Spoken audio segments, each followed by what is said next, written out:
Мына кооздук салынган чөнтөктү өтүп атабыз. Могул жерде карасаңар, могул жерибиз туура эмес болуп калды.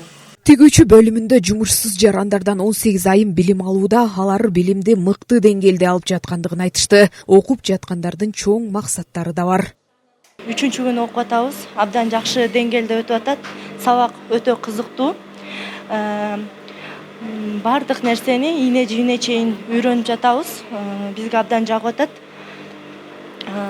Биякта деген чөнтөктөн жакаларды тигип, ошолордон баштап үйрөнүп, кийимди бүтүндөй кийимди тигүүгө чейин үйрөнүп өткөнбүз.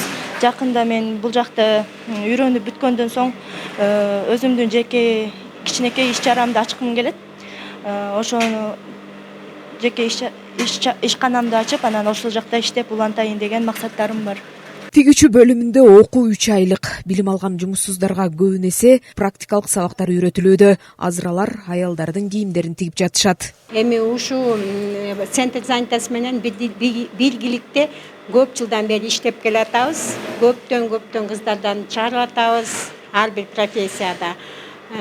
Бул эми центр занятость менен окуткан эмнеси жакшы? Бул кыздар уже целенаправленно келишет. Окуйбуз, билим алабыз, өздөштүрүп кетебиз, жакшы маяна, жакшы акча табабыз деген кыздар, балдар болот.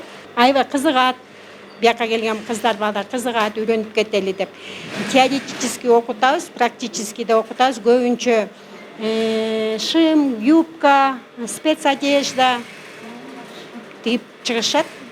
Жамангул Тойгонбаев атындагы номер 2 кесиптик лицейинде 10дон ашык бөлүмдө кесипке ээ болушат. Азыр окуу жайда 400 окуучу билим алат. Андан сырткары контракттык бөлүмдөрдө да окуучулар бар. 3 айлык контракттык негизде окууларыбыз бар. Мисалы БС категориясында аябай эле набор болуп атат. Алдын ала набор да биздики. Азырда айтып кетсем, азыр уже окуп атышат, бирок марттагы наборго уже группа толуп калган. Кесиптик багытта негизи эми максатыбыз рыноктун талабына жооп берген, практикалык жөндөмү жогору окуучуларды даярдап келе жатабыз. Азыр Кыргызстан боюнча жумушсуз жарандарга шарттар түзүлүп, каттоого алынышат. Аларга кесиптик билимдер берилип, жумушка орноштуруу жагы да колго алынууда. Окуу акысыз жүргүзүлүп, стипендия төлөнөт. Жазгүл Сатаева, Нурдин Урманбетов, Ильич Касыйынов, Ысык Көл жаңылыктары, Кара Кол шаарынан.